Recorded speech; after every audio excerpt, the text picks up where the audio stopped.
Provisioning tutorial. Step 10. Add a mapping to update AD accounts. As the last step in the basic tutorial, we'll configure an AD user update mapping. Let's begin. Outside of NIM, we'll copy the employees' TXT file from our HR 500 system and open it in a text editor. We'll modify a few names and save the file.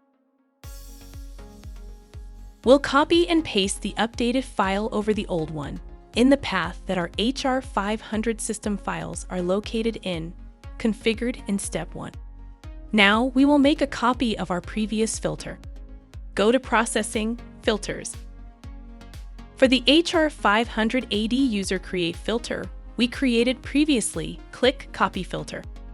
A copy is created, named HR 500 AD user create 01. For the filter copy, click Rename Filter. Name it HR 500 AD user update. Click Change. Next, we will configure the filter's logic.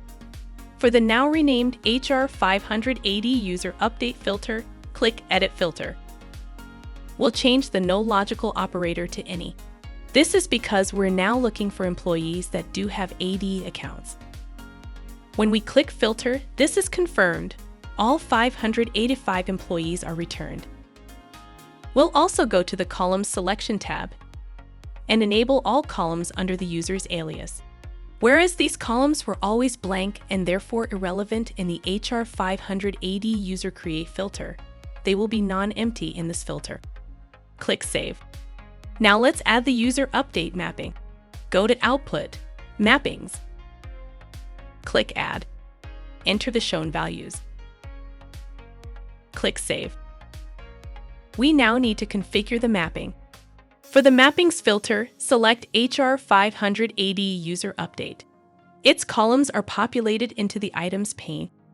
In the Items pane, click the arrow button to preview the first record. For this example, we'll only map the attributes shown. Click Save. We'll go back to Systems, Overview, and click Collect for both our systems. If we edit our HR 500 AD user update mapping and go to its Run tab, the 5 names we changed in the CSV source data are now queued. We'll select one of the rows in the Operation pane and click Run Selected Item. Double-click a bolded cell to see more details about it. This user's first name has been updated in AD. Go to Output, Jobs. For the HR 500 AD job, click Edit Job. Go to the Configuration tab. Click Add. For this job item, we'll select a type of CRUD. And for the name, we'll select the HR 500 AD user update mapping. We'll set the threshold to 1000. Click Save.